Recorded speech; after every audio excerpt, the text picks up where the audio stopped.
അസ്സലാമു അലൈക്കും വറഹ്മത്തുള്ളാഹി വബറകാതുഹു. ഇതരമത സുഹൃത്തുക്കൾക്കെൻ്റെ ഹൃദയാഭിവാദ്യങ്ങൾ. പ്രിയമുള്ളവരെ, മയക്കുമരുന്ന്, സിന്തറ്റിക് ലഹരിയായ MDMA ഉൾപ്പെടെയുള്ള കഞ്ചാവ്, ഹഷീഷ്, ബ്രൗൺ ഷുഗർ പോലെയുള്ള എല്ലാ മയക്കുമരുന്നിനെതിരെയും നമ്മുടെ കേരള പോലീസിൻ്റെ വളരെയധികം ശ്ലാഘനീയമായ പ്രവർത്തനങ്ങൾ കേട്ട് നമ്മളൊക്കെ നെട്ടിത്തരിച്ചിരിക്കുകയാണ്, അല്ലെങ്കിൽ അത്ഭുതം കൂറിയിരിക്കുകയാണ്.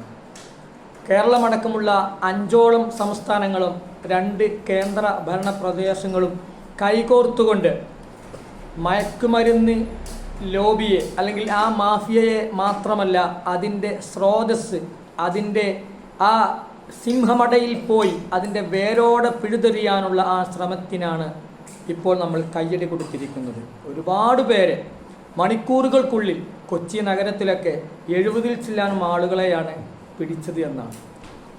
ഞാനിങ്ങനെ ആലോചിച്ചു പോവുകയാണ്. ഇതിനു മുമ്പും ഇവിടെ ഈ മാഫിയ പ്രവർത്തിച്ചപ്പോൾ ഈ പോലീസുകാരും നിയമപാലകരുമൊക്കെ എവിടെയായിരുന്നു എന്നിങ്ങനെ ഓർത്തു പോവുകയാണ്.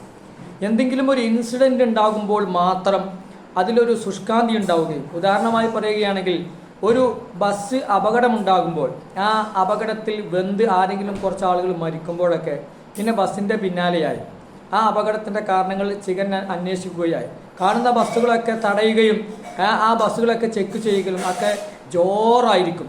അത് ഏകദേശം 1-2 ആഴ്ച നിലനിൽക്കും, പിന്നെ പഴയതുപോലെ തന്നെയായിരിക്കും.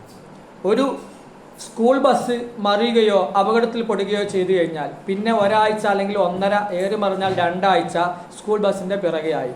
അതിന് ഫിറ്റ്നസ് ഉണ്ടോ, ഡ്രൈവേഴ്സ് എങ്ങനെയാണ്, അവർ ക്വാളിഫൈഡ് ആണോ, അവർക്ക് ലൈസൻസ് ഉണ്ടോ എന്നൊക്കെയായി പിന്നെ ചെക്കിങ്.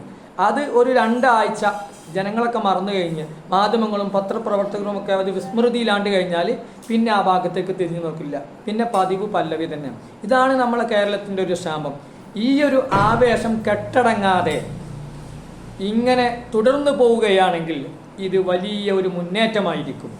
നേരത്തെ നമ്മൾ പറഞ്ഞതുപോലെ ലഹരി മരുന്നുമായി പിടിക്കപ്പെടുന്ന 1-2 കണ്ണികളെ അറുത്തു മാറ്റുന്നതിന് പകരം അതിൻ്റെ കണ്ണികളെ മുഴുവൻ പിടികൂടുകയും, അങ്ങനെ കണ്ണികൾ ചെന്ന് അതിൻ്റെ സ്രോതസ് എവിടെയാണ്, എവിടുന്നാണ് ഇതിൻ്റെ ഉത്ഭവം, ആരാണിതിൻ്റെ അന്താരാഷ്ട്ര തലങ്ങളിൽ ഇതിൻ്റെ ചരടുകൾ വലിക്കുന്നത്, അവയെ വേരോടെ പിഴുതു മാറ്റുന്നതുവരെ ഈ പ്രവർത്തനം തുടരുമ്പോൾ മാത്രമാണ് ഇതിനൊരു അർത്ഥമുണ്ടാകുന്നത്, അല്ലെങ്കിൽ ഈ പ്രവൃത്തി 100% ഫലവത്താകുന്നത്. പ്രിയമുള്ളവരെ, നമ്മൾ ചിന്തിക്കേണ്ട ഒരു കാര്യം, ഈ മനുഷ്യാവകാശ പ്രവർത്തനത്തിൽ ജീവിക്കാനുള്ള അവകാശത്തിന്മേൽ സാമൂഹിക വിരുദ്ധർ കടന്നു കയറുമ്പോൾ അതിനെതിരെ പ്രതിരോധിക്കേണ്ടത്, പ്രതികരിക്കേണ്ടത്, പ്രതിനിധാനം ചെയ്യേണ്ടത് ഞാനും നിങ്ങളുമടക്കം ഓരോരുത്തരുടെയും കടമയും കടപ്പാടുമാണ്.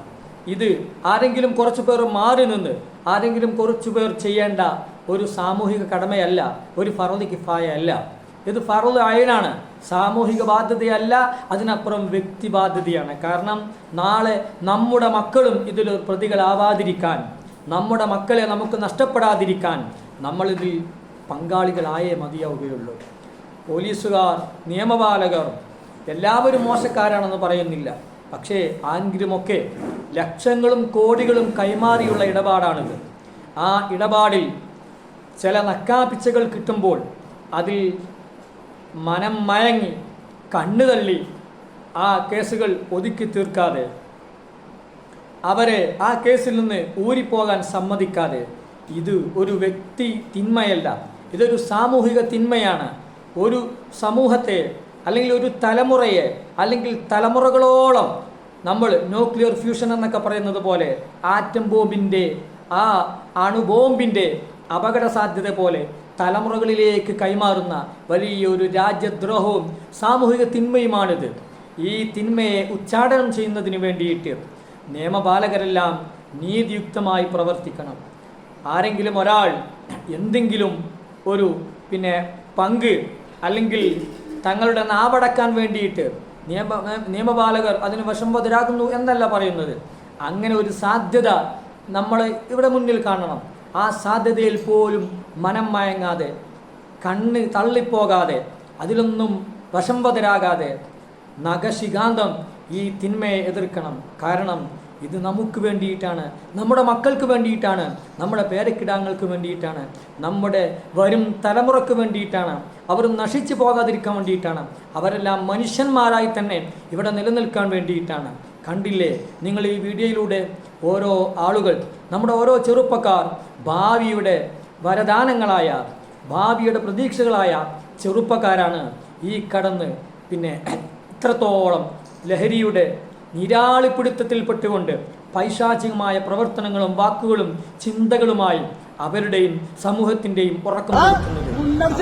ഈ തിന്മക്കെതിരെ നാം ഓരോരുത്തരും പ്രതികരിക്കേണ്ട സമയം അതിക്രമിച്ചിരിക്കുന്നു. നാം എല്ലാവരും കൈകോർത്തുകൊണ്ട് മനസ്സാ വാചാ കർമ്മണ ഈ തിന്മക്കെതിരെ പ്രതിരോധിക്കണം. അതിൽ ആരും വശംവദരായി മയങ്ങി വീഴരുത്. ഒരു പ്രലോഭനത്തിലും ഒരു ഭീഷണിയിലും ഈ സാമൂഹിക നന്മയിൽ നിന്ന്, ഈ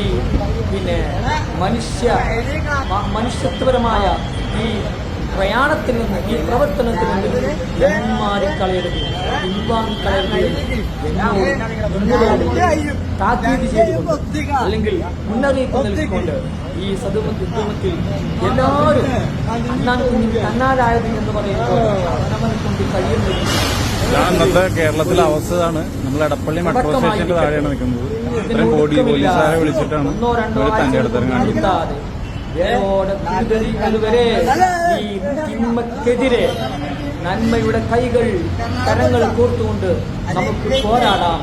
വാക്കുകൊണ്ടും പ്രവൃത്തി കൊണ്ടും എല്ലാം കൊണ്ടും ഈ തിന്മക്കെതിരെ നമുക്ക് ഒത്തൊരുമിച്ച് ജാതി മത വർഗ വർണ്ണ ഭേദമന്യേ നമുക്ക് പോരാടണം. ഈ ലഹരിയുടെ തിന്മയുടെ ഈ സാമൂഹിക ദ്രോഹത്തിന്റെ, രാജ്യദ്രോഹ കുറ്റത്തിന്റെ അടിവേറത്തുകൊണ്ട് നമുക്ക് നന്മയുടെ വിജയക്കൊടി പറക്കണം. എല്ലാവരും അതിൽ പങ്കെടുക്കണമെന്ന് ഒരിക്കൽ കൂടെ അഭ്യർത്ഥിച്ചുകൊണ്ട് നിർത്തുന്നു. അസ്സലാമു അലൈക്കും.